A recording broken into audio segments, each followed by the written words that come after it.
আপুনি যদি মছলা ব্যৱসায় এটা কৰে তেতিয়াহলে এই ভিডিওটো একদম শেষলৈকে চাওক। মছলা গুড়ি কৰাৰ কাৰণে বহুত ভাল মেচিন হয়। হালধিৰ গুড়ি হওক, আপোনাৰ জ্বালাৰ গুড়ি হওক বা জিৰাৰ গুড়ি হওক বা ধনিয়া হওক, সকলো মছলা আপুনি ইয়াতে গুড়ি কৰিব পাৰিব। আপোনাৰ ব্লোৱাৰে দি কিনে আপোনাৰ ঠাণ্ডা হৈ পেলাই মছলাখিনি ওলাব। এই চাওক ইয়াত আপোনালোকে এফালে বুটাটো সোমোৱাই দিলে আপুনি 3 HP পৰা 20 HP লৈকে আপুনি পাব। কৰিব টকা নাইকিয়া মই কেনেকে ব্যৱসায় কৰিম বা বিজনেছ সেটআপটা বহা বহুতে ভাবি থাকে। জিৰ' ডাউন পেমেন্টৰ এটা মেচিন লৈ ধুনীয়াকে ব্যৱসায় এটা আৰম্ভ কৰিব পাৰিব। নমস্কাৰ, আজি আপোনালোকৰ এটা ব্যতিক্ৰমী ভিডিঅ' চাওক। আপুনি যদি মছলা ব্যৱসায় এটা কৰে তেতিয়াহলে এই ভিডিঅ'টো একদম শেষলৈকে চাওক। কিহৰ কাৰণে কৰিছে মোৰ হাত লগত দেখিব পাৰিছে মছলা পিছা মেচিন। আপোনালোকৰ যি হওক মছলা আপোনালোকৰ হালধি গুড়ি, জলকীয়া গুড়ি, জিৰা যি হেৰি কৰে আপুনি গোটেইখিনি এই মেচিনত পিচিব পাৰিব। মই বৰ্তমান আহিছো মা কামাখ্যা মেচিন। মা কামাখ্যা মেচিন আপোনালোকে এই মেচিনটোৰ বিষয়ে পাতিম, তাৰ লগতে প্ৰডাকশ্যন কিমান কৰে, গেৰাণ্টি ৱাৰেণ্টি কেনেকৈ। বহুতৰ হাতত বাজেট নাথাকে, কিন্তু বাজেট নাথাকিলে আপুনি ব্যৱসায় এটা কৰিব ভয়। কিন্তু আপুনি এনেকুৱা এটা জেগাত লৈ আহিছো যিডোখৰ জেগাত আপুনি জিৰ' ডাউন পেমেন্টত এটা মেচিন লৈ ব্যৱসায় আৰম্ভ কৰিব পাৰিব। মেম নমস্কাৰ। নমস্কাৰ। ভালনে খবৰ? ভাল, তোমাৰ ভাল? একদম ভাল। এটা কথা কোৱা, যিহেতু আজি ইয়াত আহিছো, যি মছলা আপোনালোকে খাই থাকো, বহুতে জানে যে গৰম মছলাটো বহুত বেয়া হয় শৰীৰৰ কাৰণে। তোমালোকে এই মেচিনটো দেখিব পাৰিলো। এই মেচিনটো ধুনীয়াকে কোৱাচোন কেনেকুৱা কি হয়। এই মেচিনটো হৈ গল আপোনাৰ মছলা গুড়ি কৰা মেচিন। এইটো হৈ গল ব্লোৱাৰ টাইপ পালভাৰাইজাৰ। আপোনালোকে চাগে আগতো আমাৰ ভিডিঅ' চাইছিলে, তাতেও আমি মছলা গুড়ি কৰা মেচিন দেখাইছিলো। বাট এইটো হয় ষ্টন দেখাইছো, আপোনালোকৰ এচএছ বডি দেখাইছো। বাট এইটো হৈ গল ব্লোৱাৰ টাইপৰ।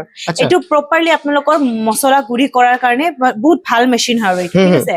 এই মেচিন আপোনালোকে যোনটো আগৰ মেচিনবোৰ আমি দেখুৱাইছিলো, তাতে কি হৈছিলে আপোনালোকে মছলাটো গুড়ি কৰে মিলত হওক বা কৰবাত হওক, যেতিয়া গুড়ি কৰে মছলাটো আমাৰ লাইনৰ হিটৰ কাৰণে গৰম ওলায়।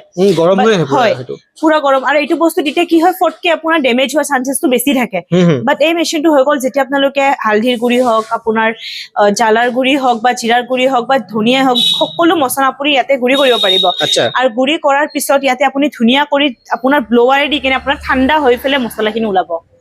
আচ্ছা, মানে কি হালধি গুড়ি বা জলকীয়া গুড়ি, জিৰা গুড়ি, যিমান সকলো যিখিনি মছলা আছে যিখিনি ব্যৱহাৰ কৰে সেই গোটেই চাওক। ইয়াত আপোনালোকে এইফালে বুটাটো সোমোৱাই দিলে এইফালে ওলাই আহিলে এই বস্তু ইয়াত লাগি থাকে। হয়, এতিয়া আমাৰ ব্লোৱাৰটো এতিয়া লগোৱা নাই। এই ব্লোৱাৰটো ইয়াতে ফিট হ'ব। ফিট হোৱাৰ পিছত যেতিয়া আপোনালোকে মছলাটো গুড়ি কৰিব, তেতিয়া আপোনালোকৰ এই যোনটো ব্লোৱাৰ দি কিনে আপোনাৰ হাৱাটো ওলাব, সেইটো দি কিনে আপোনালোকৰ যিখিনি গৰম আছে গৰমখিনি ওলাই পেলাই ধুনীয়া কৰি কিনে ঠাণ্ডা হৈ ওলাই আহিব। কিন্তু আপোনালোকে এটা কথা কৈছে, এইফালে একদম ধুনীয়াকৈ ব্লোৱাৰটো আপোনালোকে এইফালে লাগি যায়, এইফালে আহি ইয়াত মানে মছলাটো ধুনীয়াকে যিটো আপোনালোকে গৰম মছলা, সেই গৰম মছলা বহুত সোনকালে ডেমেজ হোৱা চান্স থাকে। যিটো আপোনালোকে এইটো গ্ল'বাৰ দেখিব পাৰিছে, এইটোত আপুনি ধুনীয়াকে বতাহ দিব, এই বতাহ একদম পুৰা ঠাণ্ডা হৈ আহিব। ঠাণ্ডা হৈ মছলাটো ধুনীয়াকে এইফালেদি ওলাই আহিব। একদম সেই মছলাটো আপোনালোকে বহুত দিনলৈকে লাষ্টিং কৰিব। আৰু লগতে এই মেচিনটোত আপোনালোকে প্ৰডাকশ্যন যদি ক'ব যায়, 150 পৰা 200 কেজি আপুনি পাৰ ঘণ্টাত কৰিব পাৰিব। পাৰ ঘণ্টা 150 পৰা 200 কেজি কৰিব পাৰিব। সঁচা কৈ আছা নে? একদম সঁচা কৈ আছা। আপোনালোকে যেতিয়া আহিব, আপোনালোকে যেতিয়া মেচিন চলাব নিজে গম পাব যে বহুত ধুনীয়া মেচিন হয়।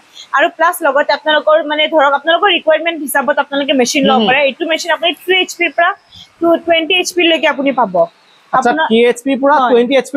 মটৰৰ HP হিচাপে আপোনালোকৰ প্ৰডাকশ্যনটো মানে হয় আৰু। আচ্ছা, আজি আপোনালোকৰ যিটো মেচিন দেখাইছে এই মেচিনটো হৈছে আপোনালোকৰ 15 HP মেচিন। যদি মানে কি মানুহজনৰ হাতত আপোনালোকে কেইবা হাজাৰ মান টকা আছে, তেতিয়া ব্যৱসায় এটা কৰিব পাৰিব নে নোৱাৰা? ধুনীয়াভাৱে কৰিব পাৰিব। কাৰণ আপোনালোকে যদি কিবা এটা বাজেট আপোনালোকৰ অসুবিধা হৈ আছে, মিনিমাম বাজেট এটা আছে, তেতিয়া আপোনালোকে আমাৰ মা কামাখ্যা মেচিনত আহিব পাৰে। আপোনালোকে যদি কম বাজেট আছে, আপোনালোকে আমাৰ মা কামাখ্যা মেচিনত আহিব পাৰে।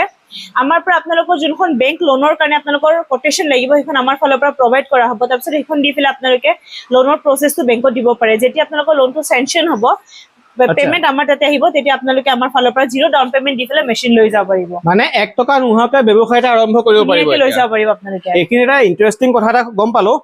আপুনি মেলত গ'লে একদম লাইন পাতি থাকিব লাগে, বহুত টাইম লাগে, সেইটো একদম পুৰা কৰিব গ'লে। কিন্তু আপুনি এই মেচিনৰ প্ৰডাকশ্যনৰ কথা ক'ব গ'লে 150 পৰা 200 কেজি, তেনে ভাবি চাওক আপোনাৰ পাৰ আৱাৰ 150 পৰা 200 কেজি আপুনি প্ৰডাকশ্যন কৰিব লাগিব। য'ত আপুনি মেলত 1-1.5 ঘণ্টা ৰখি যায়, ইয়াত মাত্ৰ 5-10 মিনিটত ক্লিয়াৰ হৈ যাব একদম পুৰা। আৰু যদি আপোনালোকে ভাবি আছে কিবা এটা বিজনেছ কৰিম, কিন্তু বাজেটৰ অভাৱত এটা মানে ধৰক ব্যৱসায় কৰিব নোৱাৰে, ধৰক এতিয়া ধুনীয়া কৰি কিনে আপোনালোকে এইটো নিজৰ ঘৰতো হ'ব আৰু লগতে আপোনালোকে ধুনীয়াকে এটা ব্যৱসায় আৰু বিজনেছ এটা ষ্টাৰ্ট কৰিব পাৰিব। আচ্ছা চাওক, বহুতে ভাবে যে মোক ব্যৱসায় কৰিব টকা নাইকিয়া, মই কেনেকে ব্যৱসায় কৰিম বা বিজনেছ ছেটআপটা বহা বহুতে ভাবি থাকে, কি কৰিম কি নকৰিম এনেকে ভাবি থাকে। আপোনাৰ জিৰ' ডাউন পেমেন্টৰ এটা মেচিন লৈ ধুনীয়াকে ব্যৱসায় এটা আৰম্ভ কৰিব পাৰিব। কিন্তু এইখিনি এটা কথা হ'ল, এই মেচিনটো লৈ গ'লে নহ'ব। বাই চান্স মেচিন বস্তু কেতিয়াবা বেয়া হ'ব পাৰে। আৰু যিহেতু এয়াৰ চিষ্টেম, এই মটৰ বাই চান্স কেতিয়াবা আপোনালোকৰ বেয়া হৈ গ'লে কেনেকুৱা কি ফেচিলিটি এইটো আমাৰ 1 ইয়াৰ ওয়াৰেন্টি থাকিব আৰু 5 বছৰ আমাৰ ফালৰ পৰা সাৰ্ভিস থাকিব আচ্ছা আপোনালোকে মেচিন লৈ যাব ইনষ্টলেচনৰ কাৰণে আমাৰ ফালৰ পৰা মানুহ যাব গৈ পেলাই ধুনীয়াকৈ ইনষ্টলেচন কৰাব আৰু যে চলাই থাকোতে কিবা অসুবিধা হয় তেন্তে আপোনালোকে আমাৰ ফালৰ পৰা সাৰ্ভিস ধুনীয়া ফ্ৰী পাই যাব আচ্ছা আপোনালোকে যদি কব ইনষ্টল দিবলৈ আপোনালোকে নাজানে কেনেকৈ ফিটিং কৰিম কেনেকৈ বস্তুটো কৰিম বহুতে নাজানে তেখেতসকলৰ পৰা টেকনিচিয়ান যাব আপোনাৰ ঘৰত যেতিয়ালৈকে একদম ধুনীয়াকৈ শিকাই কৰি থৈ আহিবনে একদম পুৰা ধুনীয়াকৈ শিকাই কৰি থৈ একদম পুৰা ইনষ্টল দি থৈ যেতিয়ালৈকে দেখি ধুনীয়াকৈ আপোনাক শিকাই দিব আৰু কেতিয়া বাই চান্স যদি বেয়া হয় তেতিয়াহ'লে ইয়াৰ পৰা টেকনিচিয়ান গৈ আপোনালোকৰ ঘৰত ঠিক কৰি থৈ আহিব য'ত আপোনালোকৰ 1 বছৰ ৱাৰেণ্টি 5 বছৰ ফ্ৰী সাৰ্ভিসিং আপুনি প্ৰভাইড কৰা হ'ব ইয়াৰ পৰা ভিডিও চাই পেলাই আপাৰ আছাম বা লোৱাৰ আছাম বহুত জেগাৰ পৰা আপোনালোকৰ ফোন আহিব পাৰে ডেলিভাৰী ফেচিলিটি কেনেকুৱা কি আৰু যদি কোনোবা আহিব নোৱাৰে এনেকুৱা সৰু মেচিন এটা দেখিছো মই অনলাইনে অৰ্ডাৰ দিওঁ ইয়াৰ কেনেকৈ কৰিব পাৰিব হয় যদি আপোনালোকে আহিব পাৰে এবাৰ ভিজিট কৰক কাৰণ আমাৰ ইয়াতে অকল এটা মেচিন নাই 100টাৰ ওপৰত মেচিন আছে ধুনীয়াকৈ চাই মিলি লৈ যাব পাৰিব আৰু যদি কিবা অসুবিধাৰ কাৰণে আপোনালোকে আহিব নোৱাৰে তেন্তে আপোনালোকৰ এড্ৰেছত আমি VRL পঠাই দিব পাৰিম আচ্ছা তেখেতৰ এড্ৰেছত ধুনীয়াকৈ VRL কৰে পঠাই দিব পাৰিবা আৰু তোমালোকৰ ইয়াত আহিব বিচাৰে তেতিয়াহ'লে ভিজিটটো লোকেশ্যনটো কেনেকুৱা লোকেশ্যনটো আমাৰ সিম্পল হয় পশ্চিম বৰাগাঁও বিজ্ঞান পথ নিয়াৰবাই প্ৰাগজ্যোতি সিনিয়ৰ ছেকেণ্ডাৰী স্কুল যদি আপোনালোকৰ আহোতে যদি অসুবিধা হয় তথাপিও তেন্তে আমাক স্ক্ৰীনত থকা নম্বৰত কল কৰিলে হ'ল আমি আপোনাক লোকেশ্যনটো প্ৰভাইড কৰি দিম ওকে আপোনাৰ নাম্বাৰটো একদম স্ক্ৰীনত লগাই দিম হয় তেতিয়া স্ক্ৰীনতে ফোন নম্বৰ যোগাযোগ কৰক যোগাযোগ কৰিলে আপুনি এই মেচিনটো বুলিয়ে নহয় ইয়াত 100টা ওপৰত মেচিন পাই যে আপুনি ভাবিছে মই মাইণ্ডত ভাবি আছে মই এনেকুৱা ব্যৱসায় কৰিম যিটো ব্যৱসায়ৰ বিষয়ে আপুনি ভাবিছে সেই ব্যৱসায় ধুনীয়াকৈ ইয়াত ষ্টাৰ্ট কৰাই দিব পাৰিব আৰু এইখিনি তোমালোকৰ চোৱা এইখিনি এইটো মেচিন দেখাই আছো যদি ভিডিঅ' নবনোৱা মেচিন এটা বেলেগে প্ৰভাইড কৰে কাষ্টমাৰে প্ৰভাইড কৰে দি দিব পাৰিবা হয় দি দিব যিকোনো মেচিন আপোনালোক ধুনীয়াকৈ প্ৰভাইড কৰিব মা কামাখ্যা মেচিনৰ বেছি দেৰি নকৰিব স্ক্ৰীনতে ফোন নম্বৰ এটি যোগাযোগ কৰক